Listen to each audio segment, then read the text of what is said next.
Iniciar esse primeiro debate do nosso processo de consulta à comunidade. Eu peço a todos que tomem assento para a gente iniciar aqui as nossas atividades.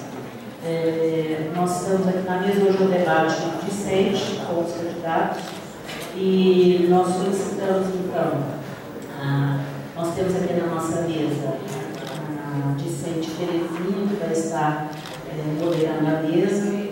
E o discente da comissão não pôde estar aqui conosco e a servidora Chile vai estar secretariando a nossa mesa. Nesse momento, então, eu faço o convite aqui para que os candidatos tomem assento à mesa, a chapa 1, do professor Fábio César da Fonseca, a professora Maria Laura, que foi assentada aqui. E a professora Ana Lúcia, o professor Luiz Fernando, que também tem um ensinamento.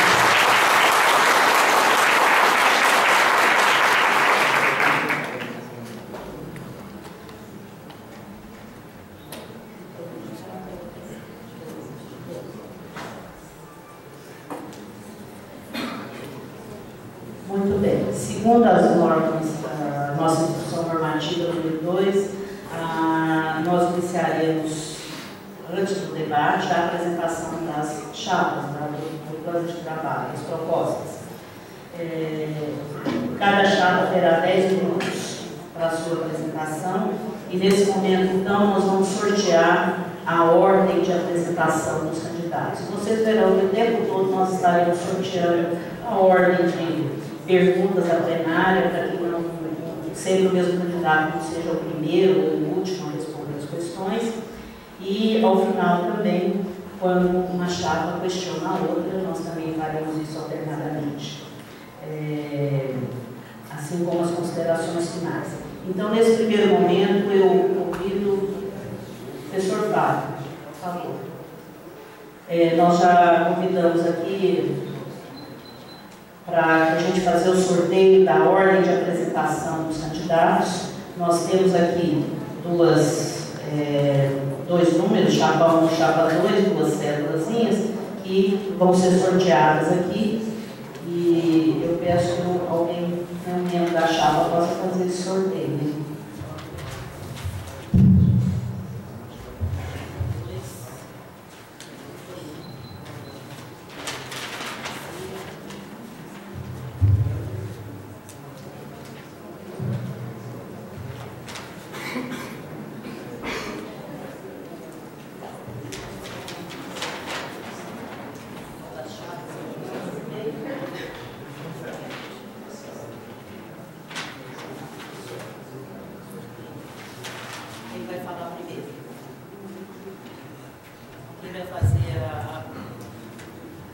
Quem vai fazer a primeira apresentação é a chapa 2. Então, está aberta em 10 minutos, professora.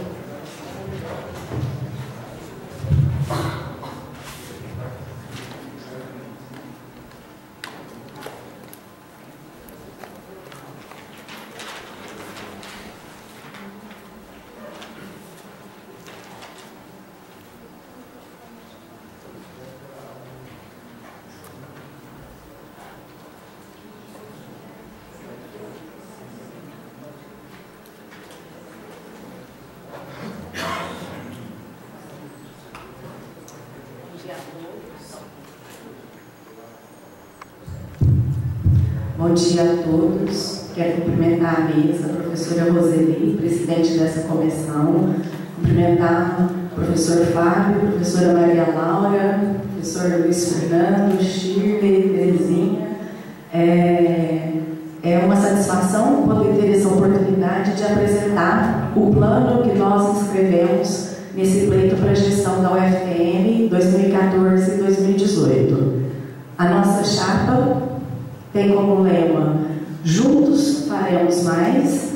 Ela está representada por mim, Ana Lúcia, sou enfermeira, professora no curso de graduação em enfermagem, e o professor Luiz Fernando, engenheiro, professor no curso de engenharia. Sobre a nossa atuação profissional e a nossa produção acadêmica, pelo curto espaço de tempo que teremos aqui, eu convido a todos a visitarem a página do CNPq, plataforma Lattes, para que vocês possam conhecer a produção acadêmica de nossos professores. Para contextualizar um pouquinho o plano que nós vamos apresentar para essa gestão 2014-2018, é importante que se faça uma breve retrospectiva sobre o processo de crescimento e expansão que a universidade tem vivenciado ao longo dos últimos anos. Considerando que a transformação se deu em 2005, quais foram e quais são os indicadores que demonstram o conhecimento pelo qual estamos passando ao longo desses últimos 9 anos? Em número de cursos de graduação, um crescimento de 200%, cursos no período noturno, 350%, matriculados na graduação, 484%. E aí é interessante essa última linha, vocês observarem a relação aluno-professor da universidade nos anos de 2006 e 2014. Atualmente nós contamos com quase 5 mil alunos matriculados para 554 professores, dando aí uma média, uma relação aluno-professor de 8,76. Em relação à pós-graduação, 250% em crescimento no número de programas de mestrado, 50% em programas de doutorado, 32% de bolsas de residências e 910% de projetos de pesquisa com bolsas de iniciação científica.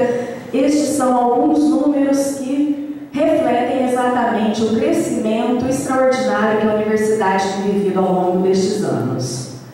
Em relação à assistência estudantil, uma área que foi criada quando da transformação e que, por meio da Pró-Reitoria de Assuntos Comunitários e Estudantis, vem implementando as ações propostas, número de auxílios à alimentação. Nós tivemos todos eles, um crescimento de 100%, dado que anteriormente nós não tínhamos realmente essa área da assistência estudantil. Então, em moradia, alimentação, transporte, permanência, nós tivemos aí 100% em crescimento.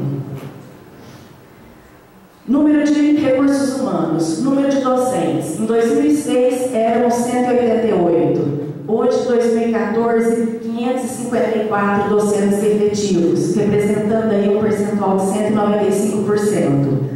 Técnico-administrativos, a gente reconhece que esse número ainda é pequeno, mas temos que contar também, não aparece nesse slide, a questão dos terceirizados, dos outros profissionais que até então foram contratados pela FUNECO.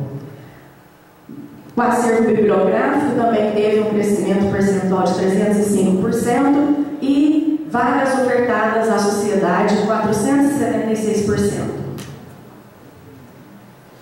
Aí alguma coisa em relação aos valores pactuados e recebidos pelo REUNE. Pode passar, por favor. Bom, feito essa rápida explanação, nós pretendemos contextualizar, fundamentar um pouco o plano que nós vamos apresentar, a síntese do plano que estamos apresentando aqui agora. Entendemos a universidade como um ambiente complexo, uma organização complexa que envolve diferentes saberes, que envolve a diversidade, que envolve diferentes subjetividades. E a universidade inserida dentro de um contexto maior, que é para qual o nosso trabalho tem que ser realizado, para quem nós devemos dar respostas. Entendemos também que a universidade, ela se fundamenta no tripé ensino, pesquisa e extensão. E o trabalho dessa universidade, inserida nessa sociedade, ele se concretiza pela participação desses 3 segmentos: o discente, o docente e o técnico administrativo. Entendemos ainda, por meio dessas apresentações, que o nosso plano para atender a missão institucional, que é de produzir e disseminar conhecimentos, assim como formar profissionais técnico-cientificamente competentes, críticos e humanos, a nossa proposta ela vai se pautar no tripé: pessoas, resultados e processos. Nesse sentido, nós elencamos as grandes áreas estratégicas de uma universidade, especialmente uma pública federal: planejamento e gestão, as áreas acadêmicas, a assistência estudantil, a infraestrutura, tecnologia da informação e comunicação de dados, comunicação, sustentabilidade ambiental e responsabilidade social, acompanhamento e avaliação do plano de gestão. Dentre essas áreas estratégicas, nós destacamos para essa apresentação algumas ações relacionadas às áreas acadêmicas. No ensino, a nossa proposta é realmente de rever, atualizar e adequar os projetos pedagógicos dos cursos e fortalecendo os cursos por meio das disciplinas, por meio da qualificação dos professores, por meio da qualificação dos processos de ensino-aprendizagem, dos processos de avaliação, de forma que a gente possa pensar em maneiras de reduzir a nossa evasão, reduzir a retenção e assim contribuir com a formação, com o aumento da porcentagem de alunos formados pela universidade. A pesquisa, como uma segunda parte desse tripé, é também uma área que a universidade não pode se esquecer. Sempre foi dada muita autonomia e apoio para a pesquisa na UFPM, haja vista a produção acadêmico-científica já produzida na nossa instituição, e a nossa proposta é de fortalecer esse apoio, incentivar a criação de novos programas, trabalhar para a internacionalização da nossa produção científica, favorecer o intercâmbio, a mobilidade de pesquisadores, apoiar os jovens pesquisadores, grupos emergentes de pesquisa, assim como manter o apoio aos grupos já consolidados de pesquisa. Em relação à extensão universitária, que reconhecemos ser tão importante tanto quanto as outras áreas, inclusive o nosso plano se prima pela indissociabilidade, ensino, pesquisa e extensão, é uma área que merece todo o nosso apoio e todo o incentivo. A extensão pressupõe uma interlocução com a sociedade, e nesse sentido o nosso trabalho vai ser de incentivar, de fortalecer as atividades que já existem, no sentido de trazer uma maior aproximação, de fato com projetos que têm respostas às necessidades. O nosso trabalho vai ser no sentido de antecipar as necessidades e assim contribuir com a melhoria da qualidade de vida da sociedade e também contribuir com a formação dos nossos estudantes, haja vista que a extensão é uma forma de você colocar na prática os ensinamentos teóricos e científicos que se obtêm nas outras áreas do saber. Um minuto. A assistência estudantil, a principal proposta é promover esforços para ampliar as ações da assistência estudantil. A infraestrutura a gente entende que é uma área que afeta todos nós e nesse momento o foco da gestão vai ser realmente para proporcionar as melhorias nas condições de infraestrutura para que todo esse crescimento tenha a partir de agora uma adequação e condições de trabalho para essa realização. E por fim, criar toda uma estratégia, uma metodologia de acompanhamento contínuo e avaliação do plano, sempre numa interface, num diálogo com a comunidade da UFPM, mostrando resultados, estando abertos a sugestões e críticas e reformulando o plano cada vez que sentimos necessidade, uma vez que todo o plano é flexível e, por isso, passível de reformulações. Obrigada a todos pela atenção.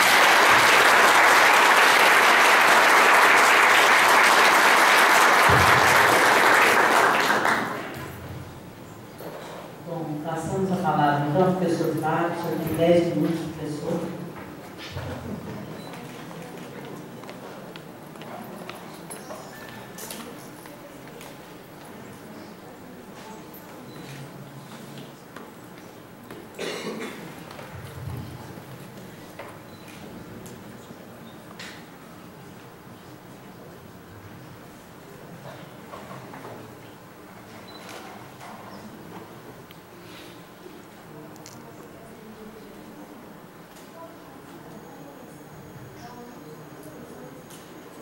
Bom dia a todos, a todas que estão presentes aqui. Cumprimento a mesa, a presidente da Comissão Eleitoral, a professora Roseli, a candidata a professora Ana Lúcia, candidata a vice, professor Luiz Fernando, minha companheira de chapa, a chapa 1, a professora Maria Laura, demais presentes, alunas, alunos, pró-reitores, docentes. Eu gostaria de começar a minha fala com um pequeno bem pequeno mesmo, poema da Adélia Prado, a grande poeta mineira de Divinópolis, que traz para nós contribuições fundamentais do ponto de vista da poesia e de como encarar a realidade dura da vida, da existência, da educação, da construção da sociedade, da construção da política, da economia. O poema é intitulado Toada, e ela diz o seguinte: cantiga triste, pode com ela é quem não perdeu a alegria. E eu gostaria de dizer isso, nós estamos nesta toada. Nós estamos aqui porque nós não perdemos a alegria, porque nós temos uma proposta para a Universidade Federal do Triângulo Mineiro. E quando eu digo nós temos, é a partir exatamente disso que está aqui, o nosso programa de trabalho consolidado. O FTM é o FTM, somos todos nós. Essas três mãos têm muito sentido para nós. É o ensino, é a pesquisa, é a extensão. Um se encontrando com o outro. São os discentes, são os técnicos administrativos, são os docentes. São as áreas do conhecimento. É um triângulo. É integração. É a integração do ensino, da pesquisa e da extensão. É a integração dos docentes, dos técnicos e dos discentes. E a partir daí, desse lema, foi construído o nosso programa de trabalho consolidado. Trata-se de um programa construído com muitas mãos, de forma democrática, de forma aberta, de forma transparente. Porque nós entendemos que o processo de gestão de uma universidade, ele passa, e principalmente de uma universidade pública, de uma universidade federal, ele passa essencialmente pela coletividade. E aqui nós entramos numa discussão da administração moderna. Eu vou me apresentar aqui agora, tenho meu currículo que está apresentado. Acessem ao nosso site, o FTM Somos Todos Nós, o nosso blog. Tem um percurso da minha vida, da professora Maria Laura. Então eu tive uma formação em filosofia, em ciências sociais, fiz meu mestrado aqui na UFO, em economia, especificamente em desenvolvimento econômico, e fiz o meu doutorado em sociologia na Unesp, no campus de Araraquara. Nesse trajeto todo, trabalhei em algumas faculdades privadas, aprendi muito, fui coordenador de programa de iniciação científica, fui chefe de departamento, fui coordenador de curso e atualmente estou na direção do IELAX, que é um todo complexo dentro da universidade, o IELAX, como são os outros institutos também. E fui reeleito agora, no final do ano, né, para mais uma gestão à frente do IELAX. Este programa, nós queremos defender este programa com todo entusiasmo, com toda alegria, a partir dos próprios eixos que norteiam este programa, que são a democracia, a transparência, a descentralização e a diversidade. Nosso programa ele é constituído por uma parte de diagnóstico, onde nós procuramos avaliar, entender, compreender os principais problemas que nós vivenciamos hoje na UFPM. Daí esses princípios norteadores, a partir da própria construção do nosso programa de trabalho. A democracia, o respeito à comunidade universitária, aos órgãos e conselhos, com ampliação do espaço para participação e redução de membros natos nas instâncias da UFTM. A transparência é fundamental. Eu trouxe aqui, nós temos o orçamento da Universidade Federal do Triângulo Mineiro, Como é que se dá a questão do orçamento, a construção do orçamento? A Presidente da República encaminha a lei anual, ou a lei orçamentária anual do Congresso Nacional, onde ali é analisada, votada, são apresentadas emendas. O orçamento da Universidade Federal do Triângulo Mineiro deste ano gira em torno de 248 milhões de reais. Então, nós temos recursos de várias ordens, de várias rubricas. O problema, a grande questão que nós colocamos quando nós falamos em transparência e descentralização é exatamente a questão de discutirmos. Já que tratamos da coisa pública, precisamos gerir a coisa pública a partir de uma perspectiva que valorize profundamente este sentido público. Nós não estamos numa instituição privada. Ainda que fosse numa privada, seria fundamental que esse gestor, enquanto liderança maior dessa instituição, colocasse a par de todos os seus trabalhadores, de todos os seus funcionários, o andamento da sua empresa. Então é fundamental isso para nós, a questão da descentralização, né?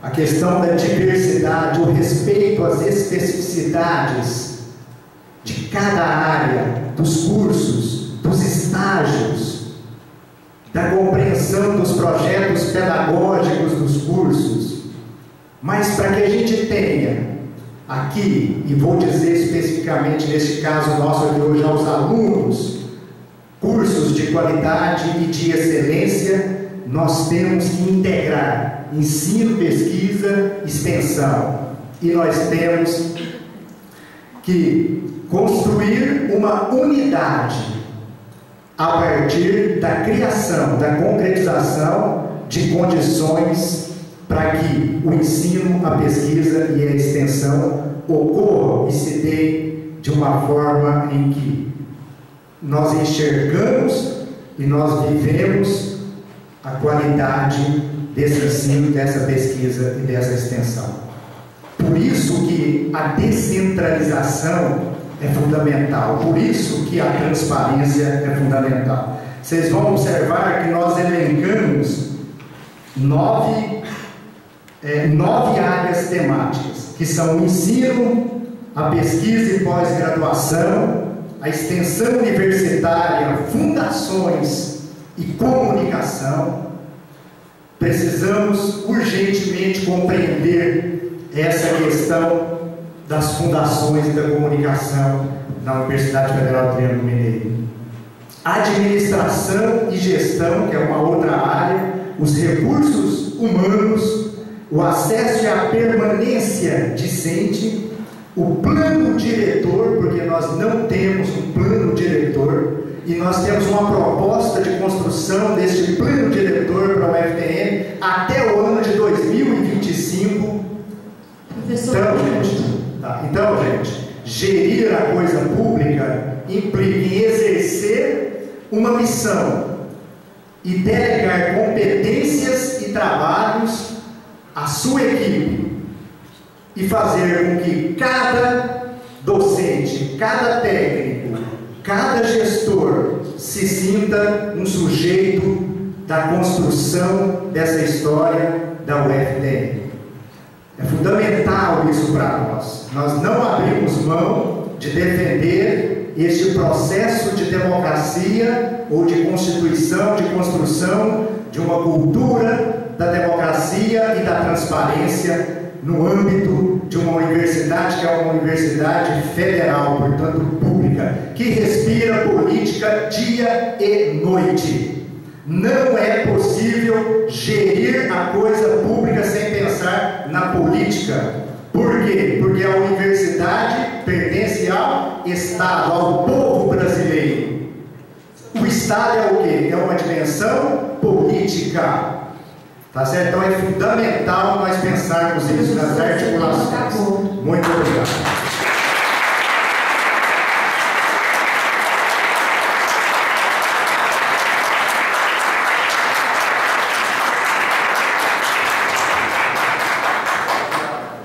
Bom, então agora nós vamos passar à terceira parte desse nosso debate, que então, as perguntas, né, serão as perguntas da plenária dos candidatos. E nós temos aqui já as inscrições por ordem.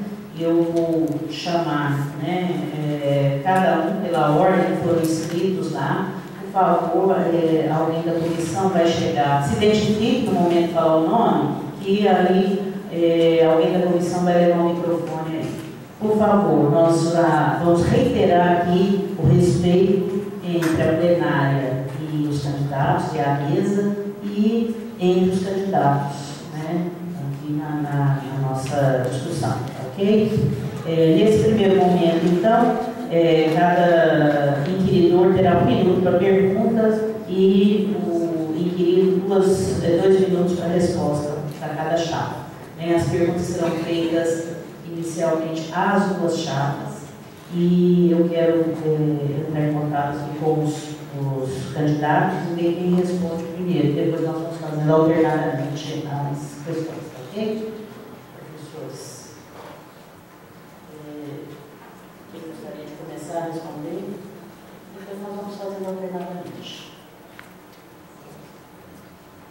Pode ser? Então, professora Anúncio, a senhora vai começar a responder, ok?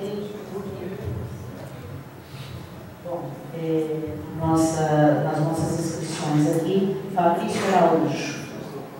Se identifique, por favor, e fala que curso que você é. Bom, olá, bom dia a todos. Meu nome é Fabrício, sou do curso de Serviço Social. A minha pergunta, vou chegar aqui, que a professora não está me vendo. A minha pergunta é sobre a relação da gestão universitária com os conselhos, principalmente o conselho universitário.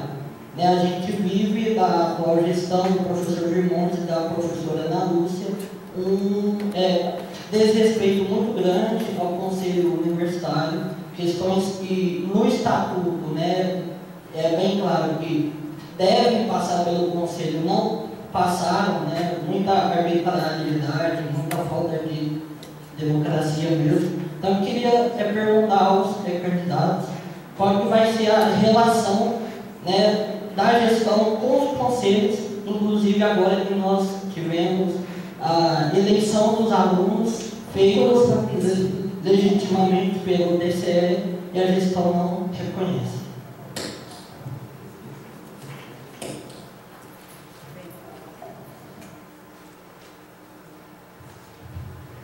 Fabrício, vou organizar minha resposta em 2 fases. A primeira em relação à gestão atual e centrar maior força na segunda parte, que é o que a gente está propondo daqui para o futuro. A gestão atual, eu tenho que dizer que todos os conselhos são respeitados, sim. As decisões são discutidas e tomadas nos próprios conselhos. As reuniões são devidamente agendadas, as pessoas são devidamente convocadas e todos que representam segmentos que fazem parte desses conselhos, né, e que devem levar a opinião dos seus segmentos representados, têm esse assento nos conselhos e a oportunidade de assim o fazer. Na nossa gestão, a proposta é realmente fortalecer os conselhos universitários, fortalecer ainda mais essa integração com toda a comunidade e realizar também outras estratégias de comunicação para subsidiar todas as tomadas de decisão, não só a nível dos conselhos, mas também criando fóruns de discussão, fóruns de debates e uma interlocução constante com a comunidade universitária.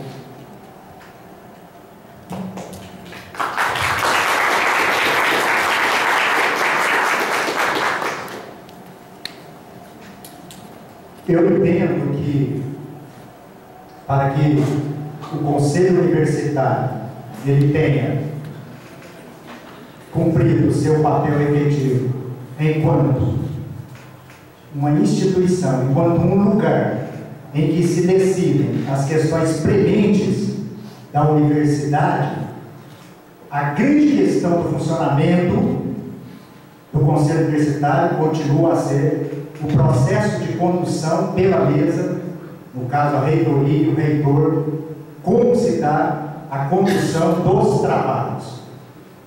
Certo. E outra coisa também, é muito importante que o conselho universitário, seus conselheiros, eles tenham, de antemão, acesso ao conhecimento, aos assuntos que serão tratados. Então, vou dar um exemplo claro aqui. Perguntem para nós. Nós somos contra a expansão da UFTM? Nós somos contra Araxá e Iturama? Os campos de Araxá e Iturama? Não. Absolutamente não, porque entendemos que esse é um papel da Universidade Pública Brasileira. Abrir mais vagas, abrir cursos. Agora, como deve se dar este processo? Então, não se pode, primeiro, construir a expansão da universidade na imprensa, certo? Com notícias junto aos prefeitos, a vereadores, e depois chegar com a coisa pronta no Conselho Universitário para que os conselheiros votem no final do ano, por exemplo. Certo? Então, é uma questão de modo de gerir a coisa pública. Por isso que eu insisto aqui na necessidade da democracia e da transparência neste processo de construção. 10 segundos, professor. Isso, eu tenho vários outros exemplos que eu posso dar aqui, né, que eu acho que é fundamental a gente pensar. Então, o conselho é o lugar do respeito, da credibilidade da universidade. Acabou seu tempo, professor.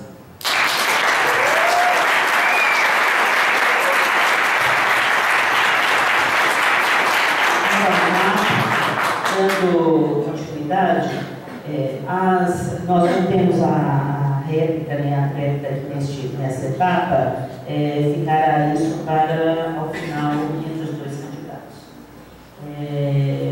Edson Fernando. Bom dia a todos e a todas, bom dia aos candidatos. Meu nome é Edson, sou estudante do curso de História e também sou membro do DCE.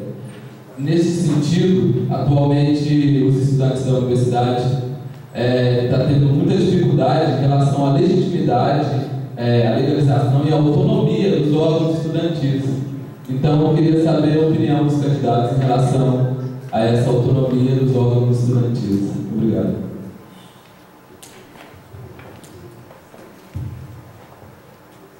Olha, a comunidade estudantil, a gente observa o funcionamento de outras universidades públicas, você tem conselhos dos estudantes.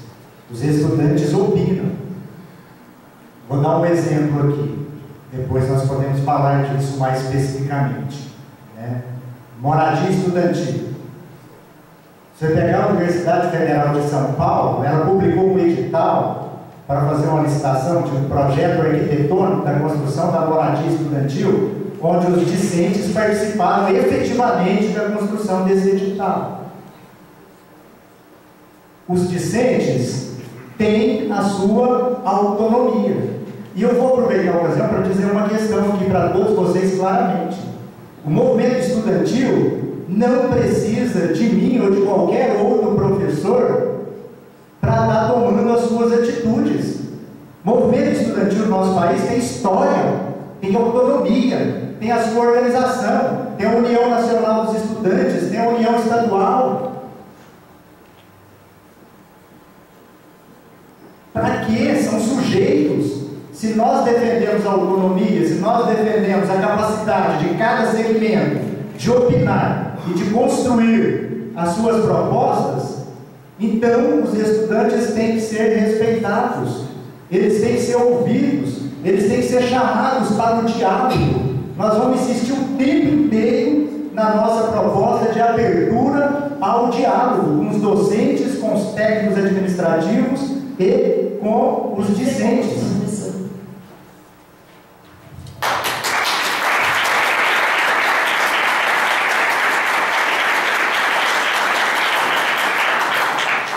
Eu vou corroborar as palavras do professor Fábio, porque realmente o movimento estudantil ele é legítimo por si só. E o processo de diálogo deve ser construído numa via de mão dupla, como todo processo de comunicação. A universidade esteve e na nossa gestão estará mais aberta ainda a essa comunicação, legitimando cada vez mais o movimento estudantil, ouvindo sugestões, ouvindo críticas e construindo juntos todos os canais de participação e de decisão na nossa universidade.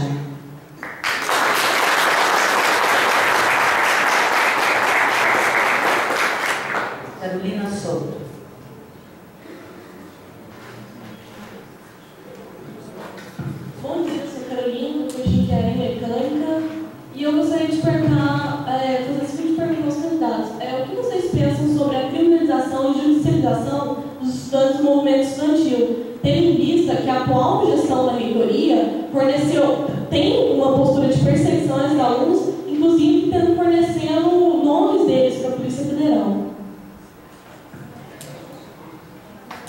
Bem, esse assunto realmente é bastante polêmico, Carolina, e o que eu tenho a te dizer é que a postura da reitoria até aqui foi de bastante tranquilidade na condução das manifestações do movimento estudantil. Em nenhum momento houve, enquanto vocês estiveram ocupando os espaços internos da universidade, nenhuma manifestação por parte da reitoria de força física ou de alguma atitude que viesse colocar em risco ou que diminuísse a possibilidade dos estudantes se manifestarem. Essa atitude, talvez de encaminhar nós à Polícia Federal, se deu à medida que as iniciativas do movimento estudantil deixaram o público e partiram do privado. No entanto, nós temos aqui que falar das gestões futuras. Na nossa proposta, eu e o professor Luiz Fernando pretendemos antecipar os problemas por meio do diálogo, por meio de uma parceria efetiva, para que necessariamente a gente não precise chegar ao extremo que se chegou na universidade nesse momento.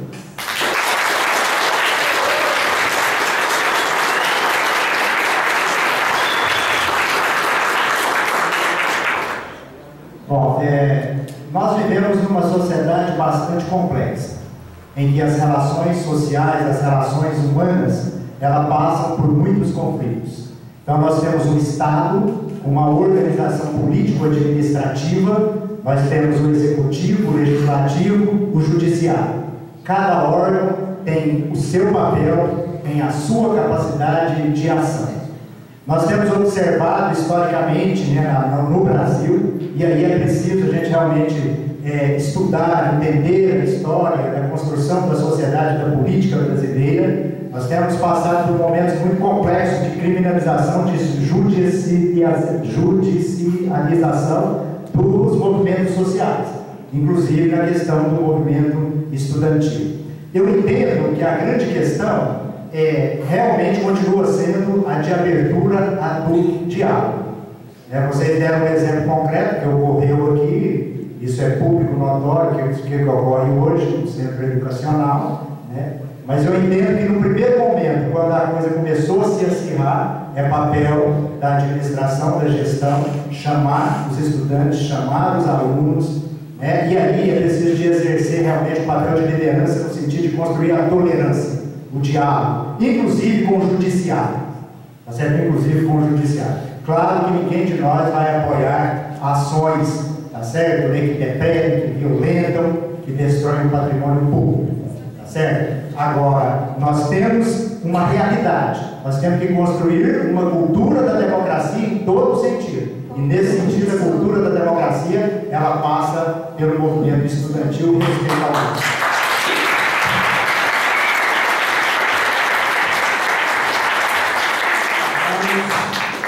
Próximo inscrito, Ricardo Rodrigues. Oi, bom dia, tudo bom? Meu nome é Ricardo, eu sou do curso de Serviço Social da FTM. E a minha pergunta vai a respeito do que é o público, qual é a relevância do público na gestão de vocês. Porque eu mesmo investiguei o que estava acontecendo aqui na UFTM no portal da Transparência. Eu vi que várias casas são alugadas aqui pela UFTM, é um dinheiro gasto muito alto. Eu vi uma casa de 10 mil por mês que era alugada, fui na vizinhança, ela continua fechada, está 4 meses de alugada, ou seja, 40 mil reais no gasto. E eu vi empresa de transporte já alugada por 1 ano, 3 empresas no mesmo prazo de vigência, a primeira por 650 mil reais, a outra por 230 mil, a outra por 109 mil reais, isso tudo no mesmo período. Então, eu acho que isso é o dinheiro público indo para o privado, assim como a Universidade de Roraima vai ser na Fama, vai ser um lugar privado também, então vai pagar o aluguel e tudo mais. Então, eu sou contrário a essa gestão que usa o dinheiro público dessa maneira e eu quero ver a posição de vocês dois em relação a isso.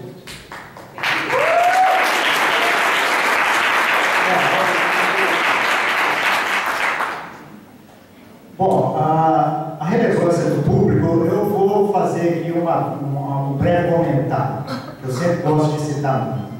Há um grande jurista brasileiro chamado Raimundo Faora, escreveu uma obra densa, certo? Em torno quase de 1000 páginas, chama Os Donos do Poder, a formação do patronato político brasileiro. Como é que se dá o processo do patrimonialismo? O patrimonialismo é a mistura do público com o privado. É tratar o público como se fosse coisa própria, como se fosse privado.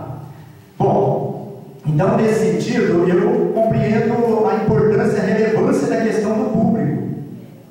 Hoje nós vivemos uma sociedade, para alguns chamada pós-moderna, né, de uma complexidade grande, e muitas vezes se dá esse processo de privatização do público.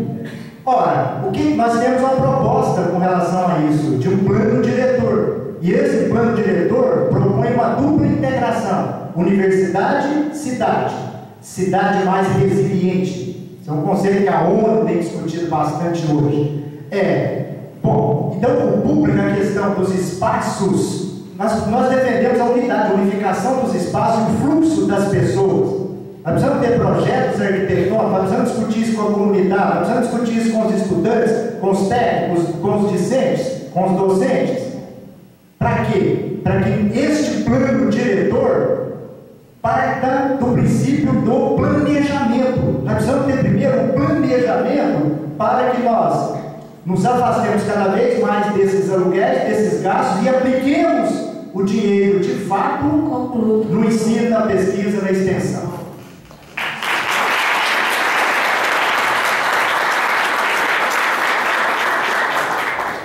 Nós entendemos a coisa pública realmente como algo que é da sociedade. E a universidade, enquanto uma instituição pública, ela tem que gerir os seus recursos com o objetivo de devolver para a sociedade aquilo que lhe é da sua competência, ou seja, produção de conhecimentos e profissionais bem formados. Nesse sentido, a gestão atual, sim, alugou vários imóveis para dar condições de funcionamento quando a infraestrutura física ainda não está completamente terminada. E se existem imóveis fechados há 4 meses, é porque estes foram solicitados por algum membro da comunidade e que por algum motivo ainda não adentraram e não ocuparam seus espaços.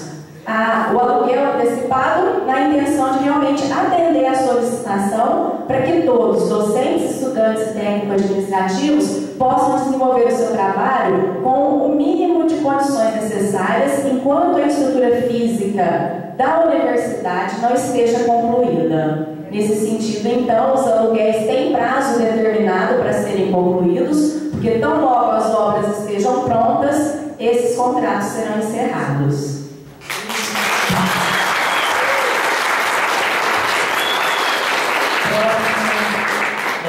Letícia Rodrigues.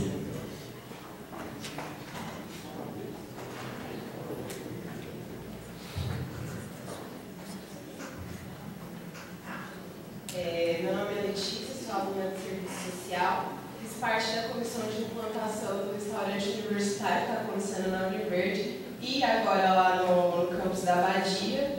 E a minha pergunta vai nesse sentido. A comissão foi composta por mim, mais um aluno da engenharia, professora na UNS, o professor Luiz Fernando, uma professora da nutrição, que eu não lembro o nome, e um pessoal do técnico administrativo.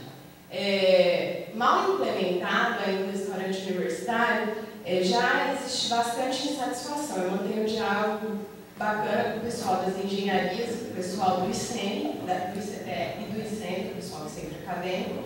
E a proposta, a gente tem um restaurante que vai custar 5,80, então um dos maiores valores do Brasil. E também tem a questão da política de assistência. As pessoas do ICEM e do ICTE vão receber metade dos seus auxílios a partir da implantação do RU. Como vocês pretendem solucionar esse problema que já mostra insatisfação logo na sua implantação? Bom, nós pretendemos informar a comunidade a real tramitação da implementação desse restaurante. Nós temos a dizer que o restaurante universitário é uma experiência inovadora na nossa instituição. Enquanto outras universidades mais antigas já contam com o funcionamento do seu restaurante e com subsídios outros, além da assistência estudantil, e por isso conseguem praticar um valor menor do que o que nós estaremos propondo inicialmente, para nós ainda tudo é muito novo. A questão do valor, ele resulta de uma planilha que foi construída em cima de vários indicadores, inclusive da perspectiva de qual será a produção desse restaurante. Todos devem saber que o preço final de uma refeição ela é impactada inclusive pelo número da produção. Nesse sentido, esse primeiro contrato, esse valor, ele é inicialmente proposto, mas possível de ser revisado a partir do momento em que se tem uma série histórica de produção e a partir de um trabalho que eu e o professor Luiz Fernando estamos nos propondo a fazer, de buscar novos subsídios, além da assistência estudantil, para que a gente possa ter um impacto no sentido de diminuir o valor dessa refeição.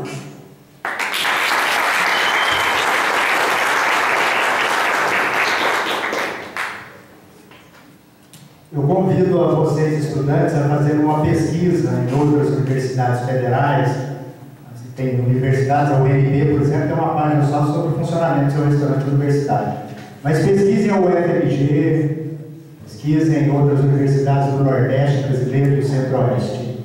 A UFMG, por exemplo, tem a FUNP, que é a Fundação Universitária Mendes Pimentel. Observe o elenco, né, de formas de assistência aos estudantes. Eu tenho já uma proposta para apresentar concreta aqui, de busca de subsídios, através do portal do Sistema de Convênios do Governo Federal, chamado SICOM. Tá certo? O SICOM, eu mostro aqui para vocês, o Cefet, visto na Federal do Rio Grande do Sul, na UFMG, em várias universidades, mas está aqui comigo, depois quem quiser olhar. Tá certo? Para vocês terem uma ideia, há um contrato aqui de vigência que começou no ano de 2010 e vai até 2015 do Cefet, Minas Gerais. Então ele fala o seguinte: o presente convênio tem como objeto o desenvolvimento do programa de alimentação escolar do Campus 1 mediante fornecimento de almoço e jantar subsidiados, priorizando o caráter do programa e garantindo a qualidade e baixo custo da alimentação servida. Sabe qual é o valor desse subsídio? R$ 10.902.599,78. Então há formas de se buscar isso. Tem várias propostas aqui para a gente constituir uma equipe de captação de recursos na Universidade Federal do Rio Grande do Sul, e isso é plenamente possível, como funciona em muitas outras universidades brasileiras.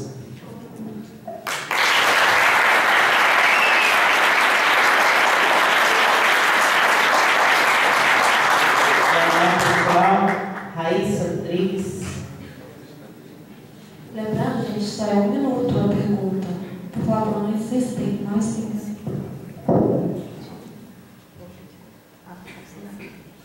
Bom dia, meu nome é Raíssa, o curso de História na UFT. Bom, nós sabemos a importância de que toda instituição política e pública, desde uma pequena Câmara Municipal, com poucos servidores, até mesmo uma universidade pública, que abrange uma gama muito grande de funcionários, possua um plano diretor. Por ser um documento tão básico, o magnífico reitor Virmontes e sua atual gestão propuseram na elaboração de um plano diretor para o UFTM há 4 anos atrás, como ponto de campanha. Pois bem, eu gostaria de perguntar a ambos os candidatos como o não cumprimento dessa promessa nos últimos 4 anos prejudicou nossa universidade e quais são suas propostas em relação à elaboração de um plano diretor.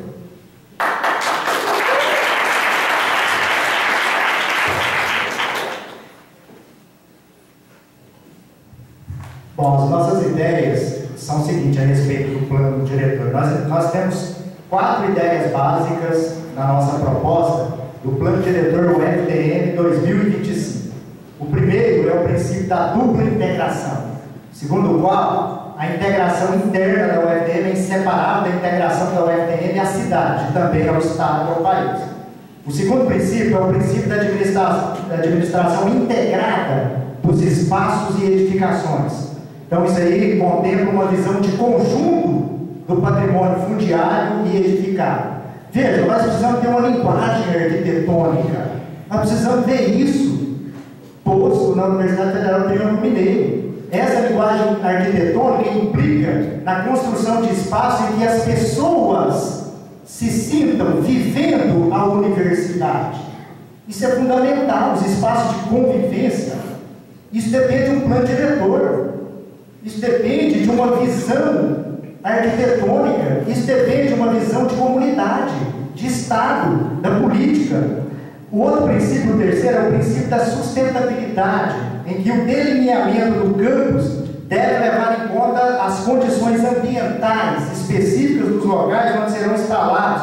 Então, nós estamos contando com construções, equipamentos e entornos ecologicamente mais adequados. O quarto princípio é o princípio do planejamento de longo prazo. Então, nós definimos o horizonte do ano 2025 com 2 momentos intermediários, 2018 e 2022.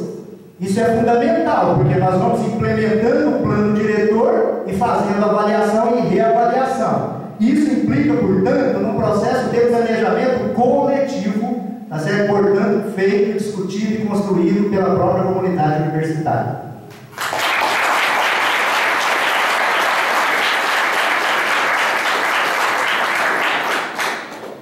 A proposta minha e do professor Luiz Fernando é no sentido de realmente iniciar e dar continuidade às discussões que já estão sendo feitas. Existe uma comissão de infraestrutura criada nessa gestão, na qual os diretores de institutos, servidores discentes fazem parte, que já iniciaram a discussão dos espaços físicos e da ocupação da universidade, e a partir de agora, na gestão, realmente desenhar essa proposta de uma maneira compartilhada e coletiva. Há que se destacar que a nossa comunidade muito recentemente está completa, uma vez que ainda recebemos muitos professores recentemente, turmas das engenharias só recentemente foram completas. Agora nós podemos dizer que nós estamos com uma coletividade já constituída para que realmente esse processo democrático de discussão dos espaços aconteça, pensando na perspectiva da segurança, da acessibilidade, da humanização dos espaços, de uma convivência harmoniosa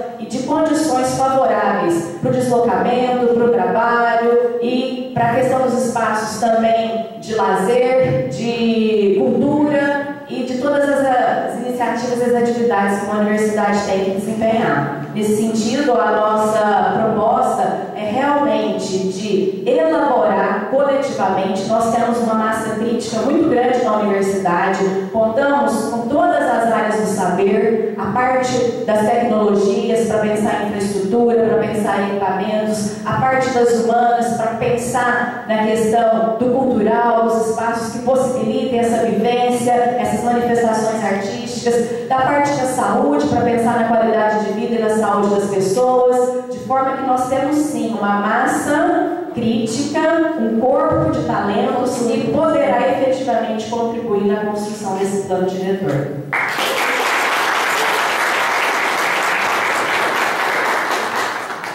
Iago Oliveira.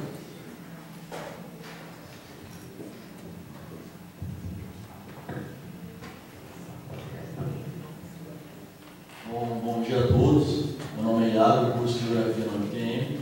E visto que os dois candidatos legitimam o movimento estudantil, eu gostaria de saber, a opinião de vocês, que deve o surgimento do movimento e, levando em consideração que tem representantes de mais de 20 cursos e representantes de todos os institutos, e também a intensidade das ações. A que se deve o surgimento do movimento estudantil?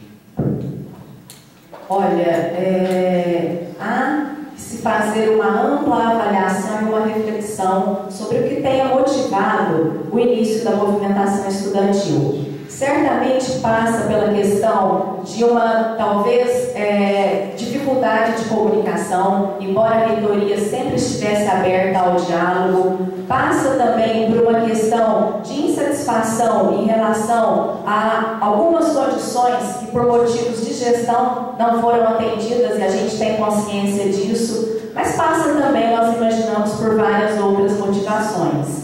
E é importante que se diga também que nós temos uma comunidade estudantil de quase 6 mil alunos, uma comunidade de docentes de quase 600 docentes e uma comunidade de técnicos administrativos de mais de 1.500 técnicos administrativos. E o que nós percebemos é que o movimento talvez não tenha representado 10% dessa comunidade. E aí a nossa reflexão é, o movimento refletiu exatamente o que pensa toda a universidade UFTM?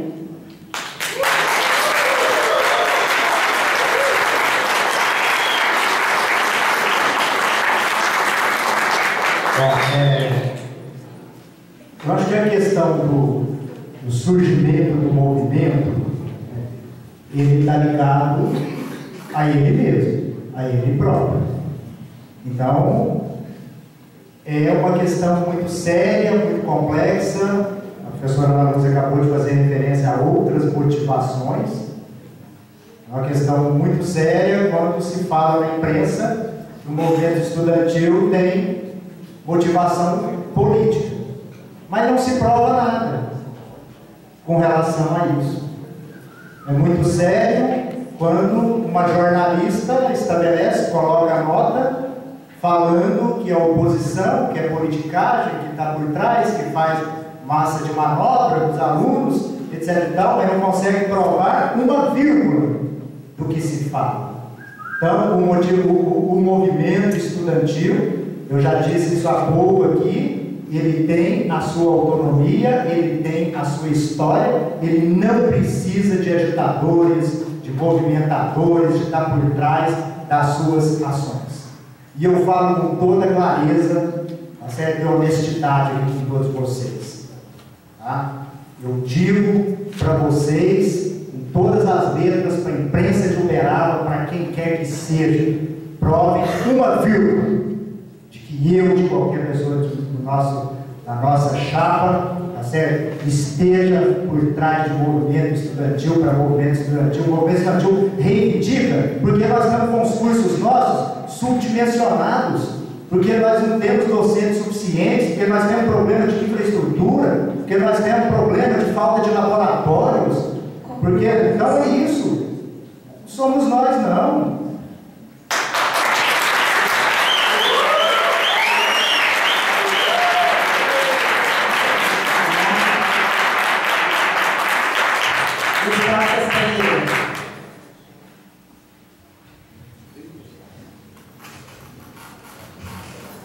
Bom dia, meu nome é Gustavo, sou aluno do curso de História do sexto período.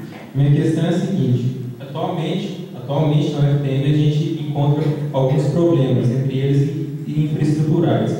Vou citar um exemplo. A atual gestão, cuja Ana Lúcia é vice-reitora, inaugurou o prédio do CTE, prédio construído por engenheiros, onde professores e engenheiros dão aula e alunos e futuros engenheiros assistem aula, e quando chove, inunda em alguns lugares.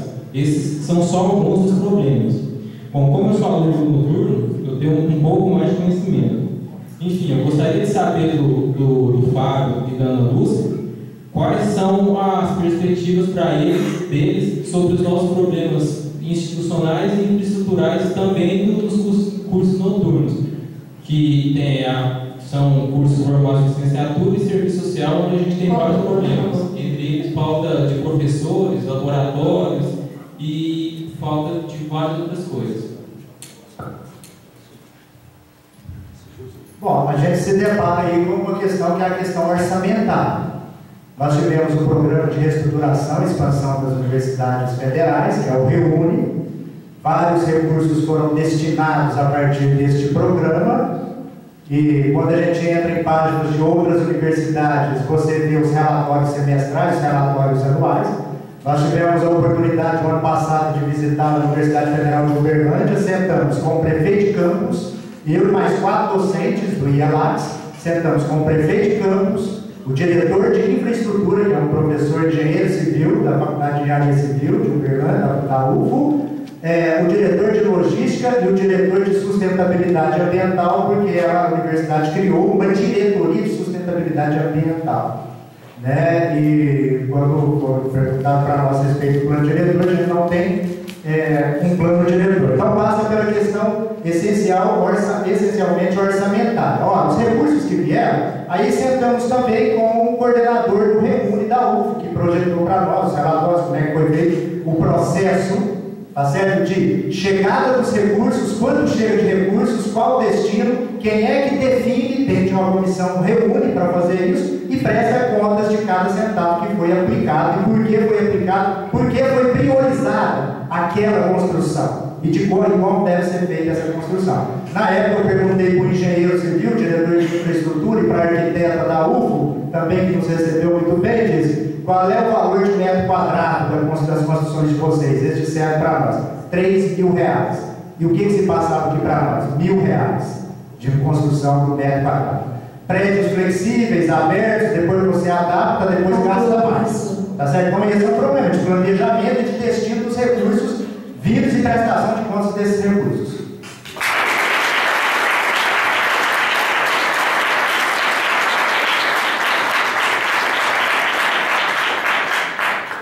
Quando da elaboração do programa Reúne, ao se propor o crescimento e a expansão da universidade, havia também as metas e já a necessidade de apresentação de alguns projetos arquitetônicos em relação à estruturação física. Então, nesse sentido, os professores, engenheiros e alunos não participaram realmente dessa elaboração, porque quando aqui eles chegaram, esses projetos já haviam sido aprovados e encaminhados ao MEC. Realmente, professor Fábio, a nossa construção, ela segue o padrão da Caixa Econômica Federal e o preço do metro quadrado é realmente compatível com essa questão do uso do recurso público. Nós sabemos que, depois da obra pronta, muitos problemas apareceram, mas nós estamos trabalhando para eliminar esses problemas e a nossa proposta daqui para o futuro, e agora contando com essa massa crítica das engenharias, é cada vez mais aprimorar nossos projetos e disponibilizar para a nossa comunidade condições em infraestrutura mais adequadas, confortáveis e seguras.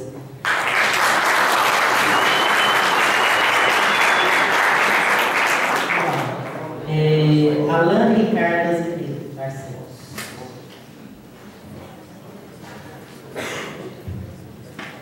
Bom dia a todos, meu nome é Alan, sou do curso de Engenharia Mecânica. Nós sabemos que a função primordial da universidade é produzir ciência. Eu quero saber dos candidatos qual vai ser a relação deles com a formação do polo tecnológico e a vinda da indústria de turbinas a gás. E como podem reverter esse novo campo de trabalho como investimento na universidade. Alan, a universidade, a gestão atual já trabalha intensivamente nessa parceria, nessa participação com a Prefeitura Municipal de Uberaba e com outros órgãos na efetivação do Parque Tecnológico de Uberaba. O atual reitor, ele é membro do Conselho Gestor e participa da discussão da implementação desse parque. Não há dúvidas de que, para o crescimento da universidade, especialmente na área das tecnologias, nós temos que buscar recursos externos. Tão somente o orçamento anual do governo não nos possibilita crescer em projetos, produzir conhecimento, produzir pesquisas, patentear conhecimento, se nós não fizermos sim alianças com outros órgãos, com outras instituições que possam, em forma de parceria, proporcionar as condições para esse crescimento. Então, a universidade, comigo e com o professor Luiz, estará, como sempre esteve, aberta a essas possibilidades de inovação, de avanço, de crescimento tecnológico e fortalecendo sim a produção científica e a inovação tecnológica, haja vista que nós temos em todas as áreas uma massa crítica, docentes muito bem qualificados e comprometidos e que nos cabe, enquanto gestores, proporcionar as condições para que isso fortaleça e frutifique cada vez mais. E a gente sabe que um dos meios é sim buscar as parcerias. Nós estaremos abertos a isso.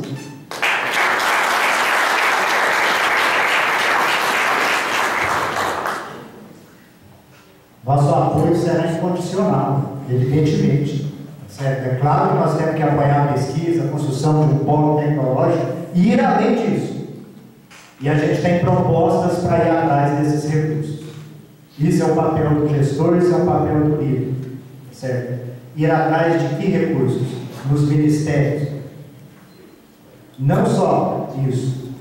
Vou citar de novo aqui. Nós temos uma fonte de recursos que não é explorada pela nossa universidade, que é o sistema, que é o portal de convênios, o sistema de convênios do governo federal. Eu vi vários polos tecnológicos em várias universidades serem construídas com recursos públicos do SICOM. Segundo, FINEP. Certo? Nós temos o FINEP, que financia, né, que tem recursos para investimentos em muitas áreas, na construção de laboratórios. E aí, evidentemente, que as engenharias têm que ser olhadas, tá certo, como um olhar importante de contribuição para o desenvolvimento econômico, para o desenvolvimento científico, tecnológico de Uberaba, da região do Triângulo Mineiro, e contribuir, inclusive, para o país e até a nível internacional com essa capacidade. Então, nós dependemos essencialmente de dois fatores: dessa capacidade de diálogo com o setor público, com o setor privado, tá? Com a prefeitura, com o governo do estado, com o governo federal e com a nossa iniciativa própria. Qual a iniciativa própria? A iniciativa de termos uma equipe capaz de entender e compreender o funcionamento da máquina pública em Brasília, apresentar projetos reais, concretos, para intensificar e contribuir com esse desenvolvimento científico e tecnológico.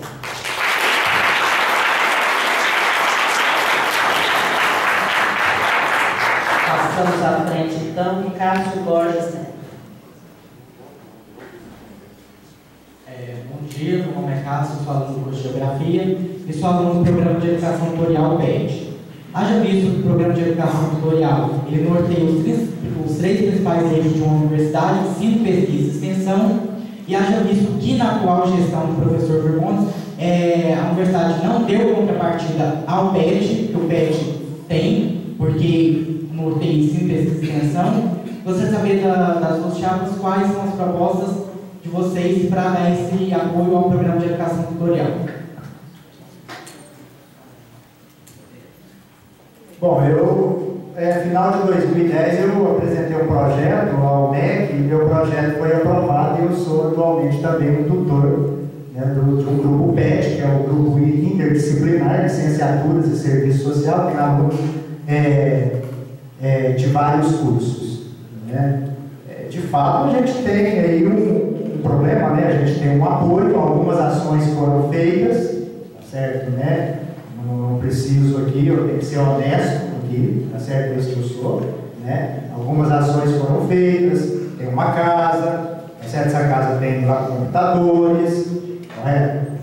O espaço é suficiente? Não, ele não é suficiente, mas nós temos alguma ação que foi feita, né? Muito a partir também da reivindicação dos tutores e dos petianos, porque realmente nós não tínhamos, né, condições adequadas assim, né? Agora, eu acho que isso tudo entra naquela questão do auxílio estudantil, tá certo? Ele passa necessariamente também, a assistência, ela passa por uma série de ações que podem facilitar. Passa também pela questão do transporte.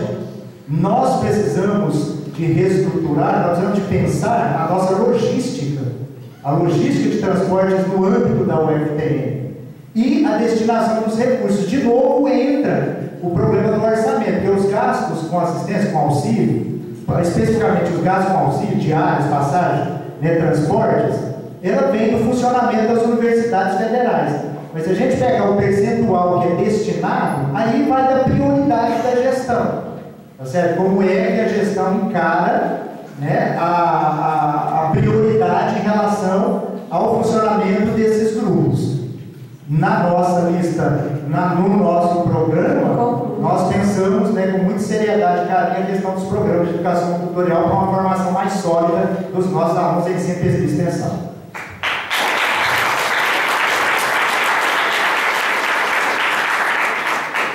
Sobre o grupo PET, é importante que se diga o quanto que a universidade cresceu nesse aspecto também. Anteriormente, durante 20 anos, só existia um grupo PET na nossa instituição. A partir dos últimos anos, houve, até mesmo atendendo à política do governo, do MEC especialmente, a ampliação dos grupos PET.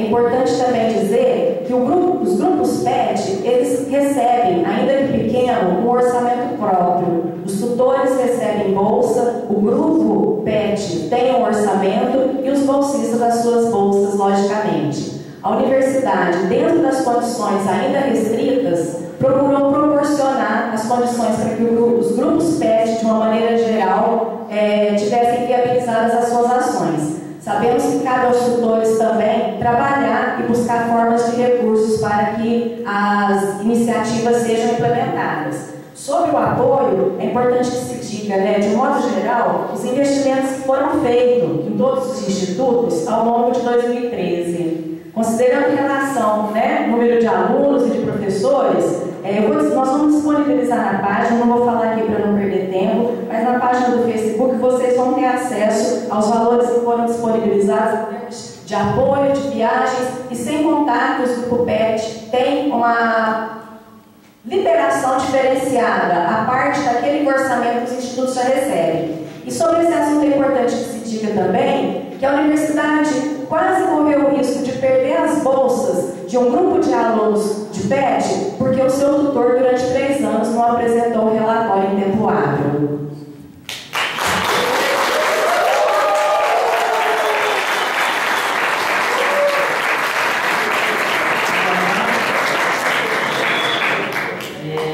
Aline Sanqueta. Bom dia, sou a Aline, estudante do curso de Engenharia Civil, e eu gostaria de fazer uma pergunta direcionada a uma das propostas da Chapa 1, que é sobre a criação de creches vinculadas à universidade.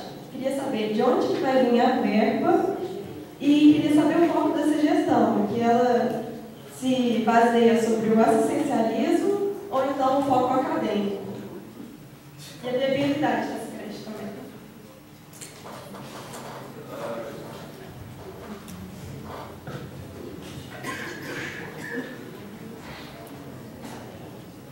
Olha, primeiramente, que não é uma questão de assistencialismo, é uma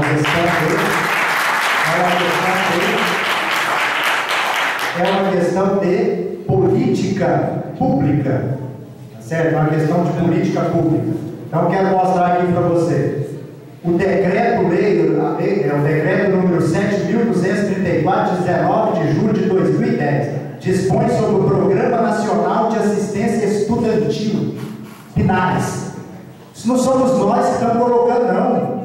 Isso aqui é o governo federal, isso aqui é o MEC, tá certo? E é ele que coloca as ações de assistência estudantil do PNAES, que deverão ser desenvolvidas nas seguintes áreas: moradia estudantil, alimentação, transporte, atenção à saúde, inclusão digital, cultura, esporte, creche, apoio pedagógico. Então, creche é uma das ações que estão ligadas à assistência estudantil, instalada por um decreto, por uma lei. Não fomos nós que instituímos isso, não. Então, você tem uma política pública de inclusão das pessoas, dos estudantes, de assistência a esses estudantes. Nós temos outras universidades, eu fui ver outras universidades e pesquisar, essas universidades têm. Então é uma questão, gente, de prioridade, de analisar o que está posto para nós e de estruturar os nossos projetos. Certo? Então eu quero deixar claro isso para vocês. Correto? Então nós estamos o quê? Nós vamos atrás e nós vamos cumprir o que está posto por uma política pública educacional. Não é questão de assistencialismo, não. Muito pelo contrário, a construção nossa é uma construção criativa, coletiva.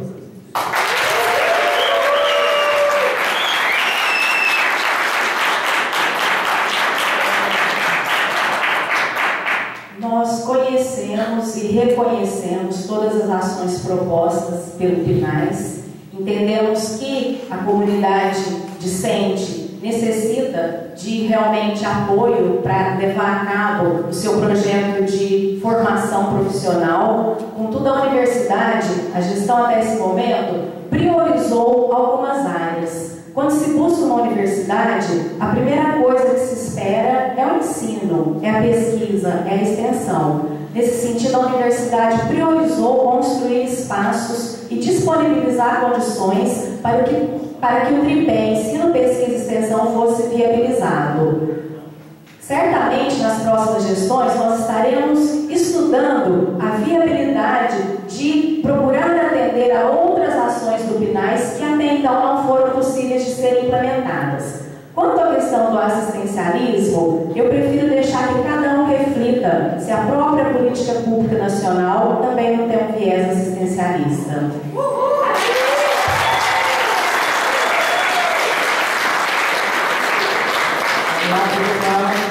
Pablo Rezende.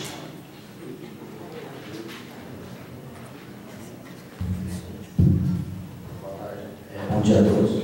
Meu nome é Pablo, sou estudante de Letras.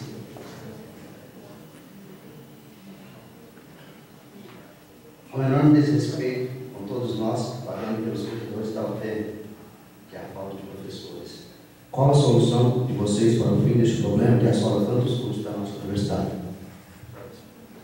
Pablo, nós propomos duas forças-tarefas em relação a essa questão. Primeiro, apresentei inicialmente aqui a relação professor-aluno que nós temos na universidade atualmente. Uma relação aproximadamente de 9 alunos por professor. Eu entendo que nós temos que fazer a tarefa de casa, nós temos que conhecer as planilhas que a reitoria já tem pedido e alguns institutos até hoje não entregaram, de carga horária docente, das atividades docentes, e a partir daí, sistematizando esse déficit, conhecendo as lacunas realmente que tem proporcionado essa notória falta de professor, se com números realmente isso for comprovado, o trabalho é árduo e intenso junto ao MEC para conseguir as vagas para suprir essas necessidades. Mas insisto, inicialmente é fazer o dever de casa, inicialmente é sistematizar, conhecer cargas horárias, determinar critérios, atividades no ensino, na pesquisa, na extensão, produção acadêmica, para que realmente a gente possa ter argumentos, para que a gente possa ter justificativas para bater a porta do MEC e reivindicar mais vagas docentes.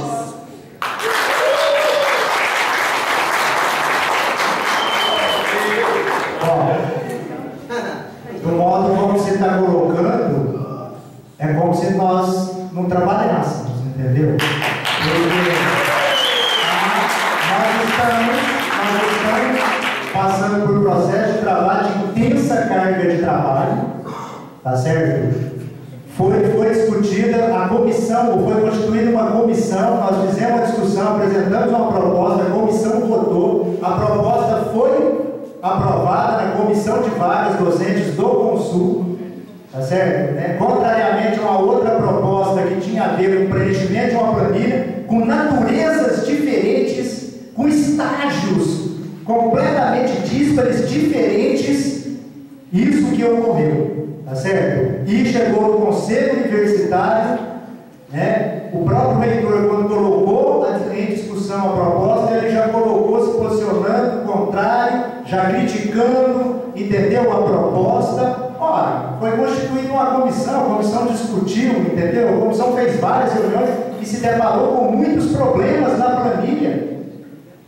Tá certo? Então, vejam, gente, nós estamos com um problema sério mesmo dentro da universidade de falta de docentes. Mas vocês acabaram de ouvir aqui, vocês acabaram de ouvir que é preciso, tá certo, preencher essas planilhas para mostrar realmente essas necessidades. Nós temos que fazer ensino, nós temos que dar aula, nós temos que fazer pesquisa, nós temos que fazer trabalho de extensão, nós temos que produzir artigos científicos, temos que escrever, há uma série, temos que participar de órgãos colegiados, somos poucos docentes para dar conta de muitos órgãos.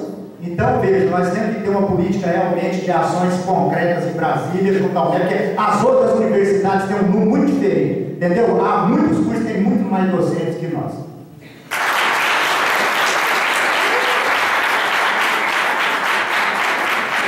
Paulo Henrique Vasconcelos.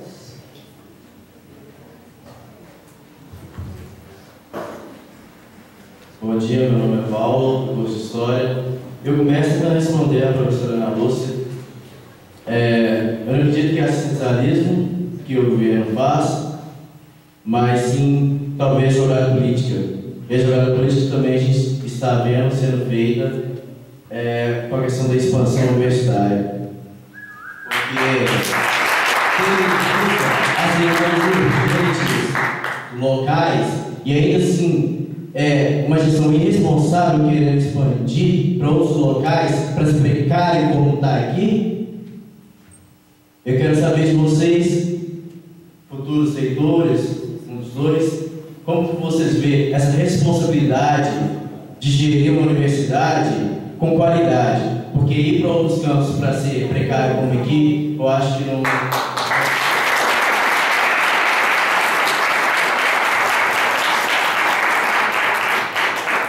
Bom, eu quero reafirmar aqui publicamente.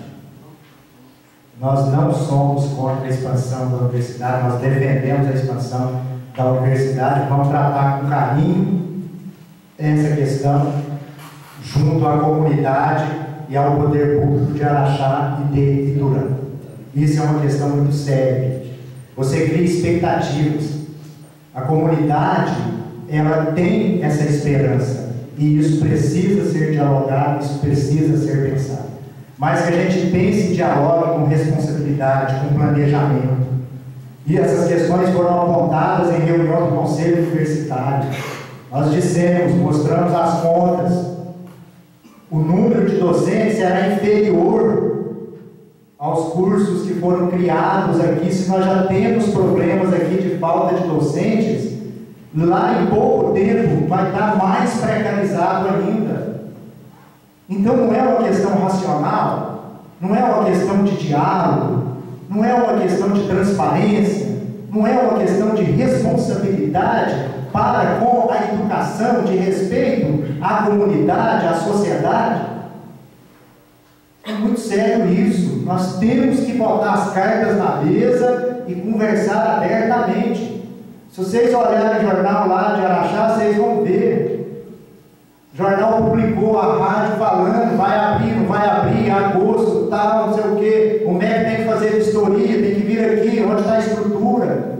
Você vai criando uma série de problemas neste processo de expansão. Então não pode ser feito da forma como tem sido feito. Primeiro, vai lá e faz, vai lá e promete, vai lá e conversa com os políticos.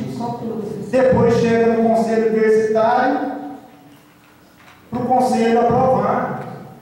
Tenhamos responsabilidade e seriedade nesse processo de expansão e o defendamos, tá certo? Com essa responsabilidade.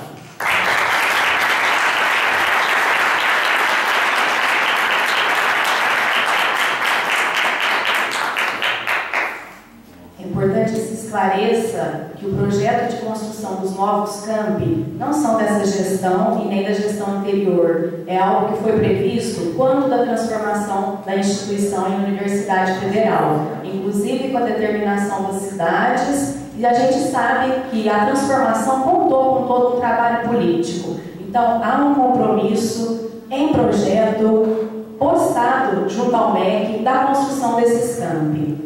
Em relação à expectativa que se cria nas cidades, também é importante que se diga que a contrapartida dos municípios, inicialmente, é de oferecer a infraestrutura física para a instalação dos cursos. E que se prefeito A ou B divulgou no seu município a propaganda dizendo que instalaria os cursos e que agora não serão nesse ano possíveis, é porque eles não conseguiram cumprir com esse compromisso. E, aliás, uma foto que está disponibilizada na internet, mostrando um pasto onde se diz que lá serão instalados os professores e alunos da UFTM, também não é verídica. Lá é o espaço que se propõe a construção pela universidade da unidade, mas a responsabilidade inicial é da prefeitura em locar, não será a UFTM que vai pagar o aluguel, e sim as prefeituras que vão alugar e inicialmente disponibilizar os espaços para a implantação desses cursos.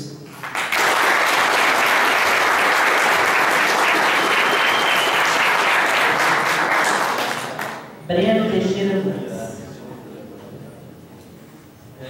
Bom dia.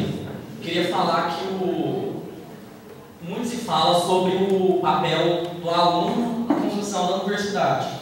Eu acho que esse papel também é o papel da compreensão. Nós, da engenharia, principalmente nas primeiras turmas, vivemos um período de transição para a ocupação do novo prédio da Univerde, onde certamente aconteceria alguns problemas. E alguns problemas decorrentes desse campo que está em intensa expansão. E queria que as duas chaves falassem sobre esses problemas e suas propostas. Obrigado. Bem, Breno, eu acho que numa circunstância onde nós temos envolvidos uma coletividade, que nós temos um fim, nós temos uma missão, que é produzir educação de excelência, sem dúvida todos os atores desse cenário devem participar e contribuir de alguma maneira. É necessário que se realmente tenha a compreensão do processo de expansão que a universidade viveu, e não somente a nossa universidade. Essa é uma realidade de todas as universidades públicas que aderiram ao REUNE. Existe vasta produção bibliográfica já, com casos, com relatos de experiências do que as universidades, de uma maneira geral, têm vivido em relação ao acompanhar esse desenvolvimento e realmente a essa boa oferta de condições e de conforto para o exercício. Então, assim, acho bastante louvável a sua fala, no sentido do bom senso, da paciência, da tolerância e de efetivamente contribuir para a construção e consolidação de uma universidade.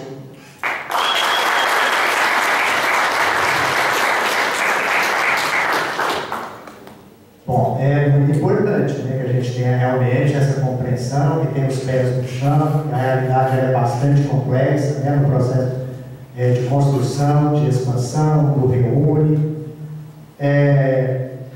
Mas é o seguinte, a compreensão ela vai se fazendo ao longo do tempo e vai se construindo ao longo do tempo. Uma das questões incompreensíveis aí realmente diz respeito a que a compreensão da universidade ela precisa passar por uma equipe mais sólida, com uma equipe de mais pessoas, de mais funcionários, de engenheiros, de arquitetos, tá certo? Contar com a colaboração, com a contribuição dos professores das engenharias, tá certo? Contar já com os avanços, com os estudos dos seus alunos. Então, isso é um processo de somar forças. Por isso que a gente dá o nome, o lema nosso é o UFPM, somos todos nós. Isso tem um sentido para nós profundo, que é a chamada para o diálogo, que é a chamada para a conversa, que é a construção de projetos, de construções que sejam realmente dialogados. E isso, infelizmente, essa compreensão, né, aí nós ficamos também, porque como é que pode, sabe? Como é que funciona a infraestrutura da universidade? Você tem um arquiteto, você tem um engenheiro, os outros. É complexo isso. Quando nós vamos visitar a UF e conhecer, só arquitetos são 9. Só engenheiros para poder acompanhar as obras são 5. Certo? Isso fora o hospital de clínicas, que é outra equipe de engenharia, de arquitetos, etc. Então passa por aí também essa compreensão. Eu acho que é nós juntos. Entendeu? Nós, a UFPM, somos todos nós.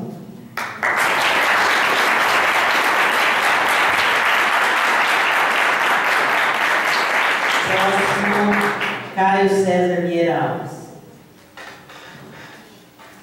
Bom dia, meu nome é Caio, sou aluno da Engenharia Civil. O professor Fábio comentou agora sobre manter os pés no chão, citou sobre a UF, a quantidade de engenheiros e arquitetos. Eu queria saber, em relação à moradia estudantil, que você comentou, o orçamento que é passado do governo federal para a universidade atualmente é fixo, não tem uma previsão de aumento. Eu queria saber como que seria feito, de onde seria tirado os recursos para essa moradia estudantil, e perguntar se não seria melhor investir e concretizar a pesquisa e extensão da universidade do que manter os pés no chão, do que pensar nessa moradia estudantil logo para essa atual gestão.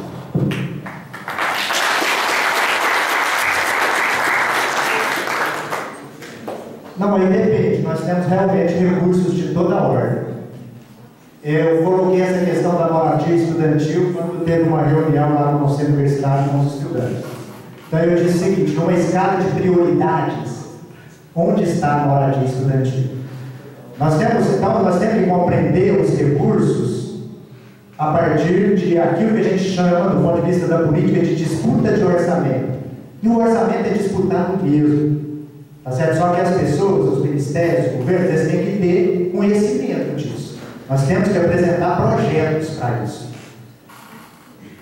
Sabe quantos milhões tem da reestruturação, do programa de reestruturação para este ano, o orçamento da Universidade Federal, que foi aprovado no Congresso Nacional, que se constitui a lei orçamentária anual, 52 bilhões de reais. Onde serão gastos? Onde foram gastos os outros dinheiros, os outros recursos?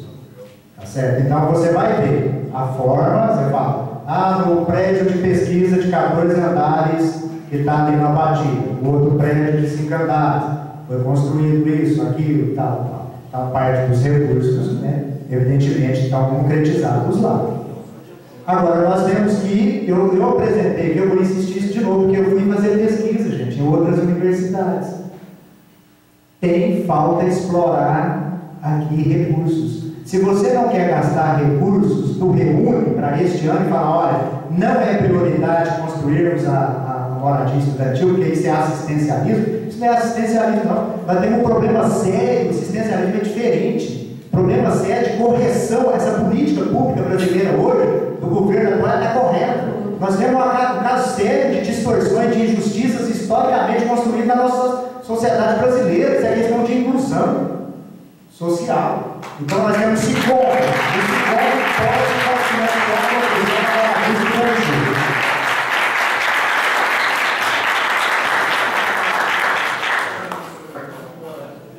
É importante também esclarecer que toda a prestação de contas da universidade, incluindo aí os recursos recebidos e utilizados pelo Reúne, encontra-se disponível na página da universidade, tanto na página quanto no portal da transparência. Há que se dizer também que por vários anos, inclusive nessa gestão, nós não recebemos auditoria dos órgãos de controladoria em função da qualidade e da pesquisa de contas que a universidade realiza. Sobre a questão da moradia estudantil, novamente, nós insistimos na questão da prioridade. O trabalho da universidade é inicialmente proporcionar as condições para ensino, pesquisa e extensão e buscar recursos, somar esforços para que, proporcionando as condições ideais para que todos que adentram a universidade tenham condições de concluir com êxito os seus estudos, tenham essa oportunidade através da disponibilização das demais ações do PNAES. Então, a moradia estudantil é algo que a gente pretende discutir, e viabilizar a partir da busca de recursos para sua efetiva implementação. E eu me permito uma provocação ao professor Fábio, se ele conhece tão bem os caminhos para buscar recursos, por que isso já não foi feito enquanto diretor do IELACS?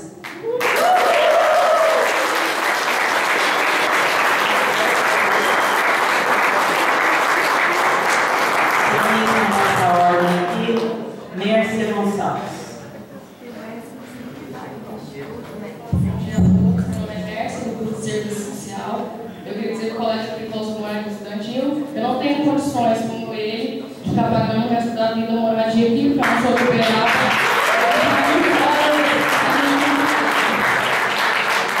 Como ele já pôs no Moradia Estudantil, me contemplou a resposta, eu queria perguntar, sabe a opinião das duas chapas sobre a vinda dele certo? Bom, o foco agora é a atual gestão assinou o contrato para vinda da Empresa Brasileira de Serviços Hospitalares para compartilhar a gestão do nosso hospital universitário. É muito difícil falar sobre a EBSER em 2 minutos, porque é necessário que se compreenda o contexto no qual essa assinatura foi feita. O nosso hospital de clínicas ele tem uma responsabilidade de atender a uma população de quase quase 1 milhão de habitantes, residentes numa macro-região de 27 municípios. Nós somos responsáveis pela alta complexidade em saúde de toda essa macro-região, e o governo federal, ao longo de muitos anos,